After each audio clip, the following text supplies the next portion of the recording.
இப்போ இனிமேல் பண்டிகையெல்லாம் வருது இல்லையா, நிறையா பூவெல்லாம் வாடாமல் பத்திரமா ஒரு 2 நாள் முன்னாடியே கூட நான் வாங்கி மலுவாக ரொம்ப பத்திரமா வச்சுப்பேன். உங்களுக்கு ஐடியா கொடுக்குறேன் பாருங்க.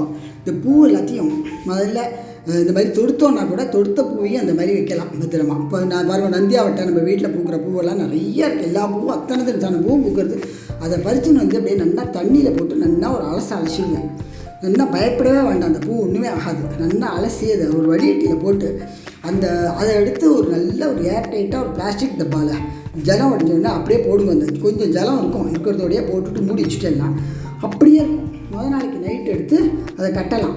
இப்போ வந்து சங்கு புஷ்பகம், நல்ல கொழக்கட்டை மந்தாரங்கிற ரொம்ப சம்பரத்தை, இந்த மாதிரி எத்தனையோ பூக்கள்லாம் இருக்கும். அது எல்லாத்தையும் பறித்து இந்த மாதிரி ஈரத்துணியை நல்லா டப்பாவில் போட்டு அது எல்லாத்தையும் அலசி இந்த மாதிரி போட்டுடுவோம். அப்படியே இருக்கும். திரும்ப மறுநாளைக்கு வடிகாத்தால் எடுத்து தொடுத்துடலாம்.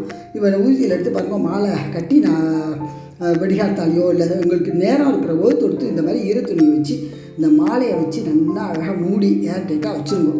2 நாள் ஆனாலும் அப்படியே இருக்கும், ஃப்ரெஷ்ஷாக இருக்கும். அதே மாதிரி இப்போ இந்த சங்கு புஷ்பம் பாருங்க, இதெல்லாம் நிமிஷமாக வாடுறப்போ. ஆனால் இந்த மாதிரி வச்சேன்னாக்கா 2 நாளைக்கு அப்படியே இப்போ பாருங்க கட்டிட்டேன், கட்டி ஈரத்துணியில் வச்சு வச்சுடலாம். இப்போ சந்தனம் உள்ள அதெல்லாம் ஒரே நாளில் வாடி போயிடும். ஆனால் இந்த மாதிரி கொஞ்சம் மொட்டா பறித்து உள்ளே வச்சுட்டோன்னாக்கா பத்திரமா இருக்கும். கிருஷ்ணனுக்கு ஃப்ரெஷ்ஷாக அன்னைக்கு போடலாம், சூப்பராக இருக்கும்.